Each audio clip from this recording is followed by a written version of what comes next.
이스라엘 역대 최장수 총리인 베냐민 네타냐후 72가 정권을 잃게 될 위기에 처했다.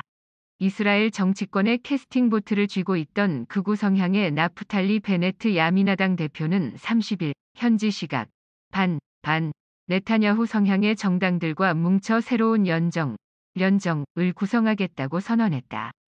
이로써 반네타냐후 진영의 의석이 과반수에 이르게 돼 네타냐후는 15년 2개월간 재직했던 총리에서 물러나게 될 가능성이 커졌다.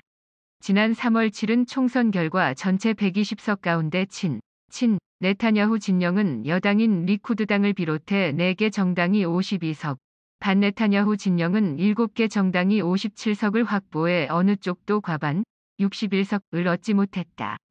네타냐후가 이끄는 리쿠드당 30석 의석이 가장 많아 먼저 연정 구성권을 얻었지만 과반 확보에 실패했다.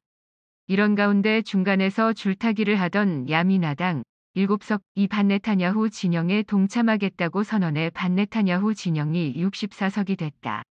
네타냐후는 야미나당 대표인 베네트에게 후임 총리직을 약속하며 회유했지만 실패하자 국민을 오도하고 세기의 사기를 저질렀다며 베네트를 비난했다. 반네타냐후 진영의 연정 구성 시한은 2일까지이기 때문에 네타냐후의 실각 여부는 이틀 안에 결정된다.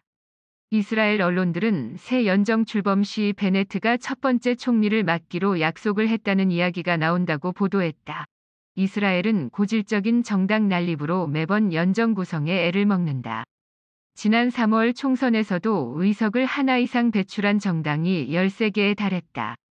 그래서 연정 구성에 실패하거나 연정이 출범하더라도 금방 깨지기 일쑤다.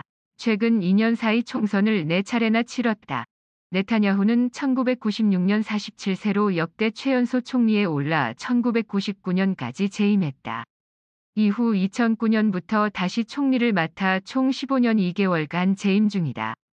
미국 매사추세츠 공대 MIT를 나왔고 이스라엘 특공대에서 군 복무를 했다.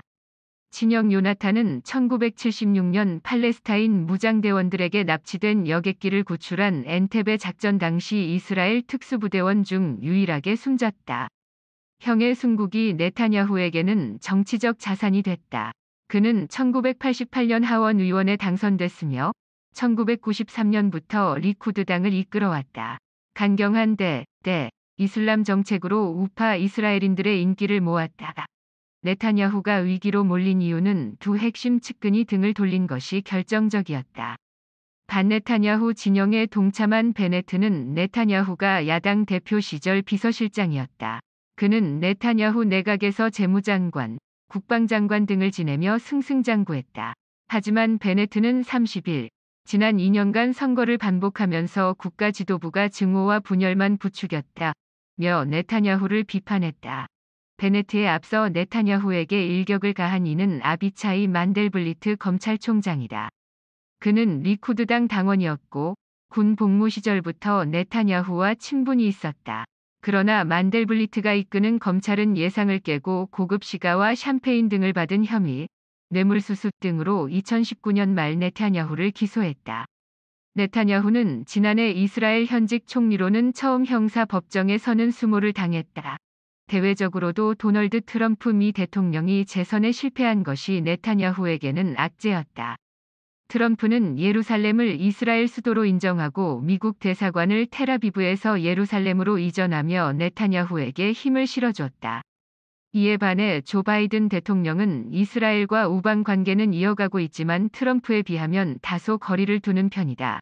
네타냐후 반대 성향의 정권이 등장하면 팔레스타인 정책은 보다 온건해질 가능성이 높다. 네타냐후는 좌파 정당이 연정에 참여하면 이스라엘의 미래와 안보가 위협받을 것이라고 했다. 반네타냐후 진영이 집권하더라도 8개 정당이 참여하기 때문에 정치 안정을 이루기는 쉽지 않다. 성향도 극우, 중도, 좌파의 아랍계 정당까지 뒤섞여 있다. 네타냐후가 퇴진할 경우 중동 정세에 상당한 영향을 미칠 것으로 전망돼 미국과 유럽 각국이 주시하고 있다.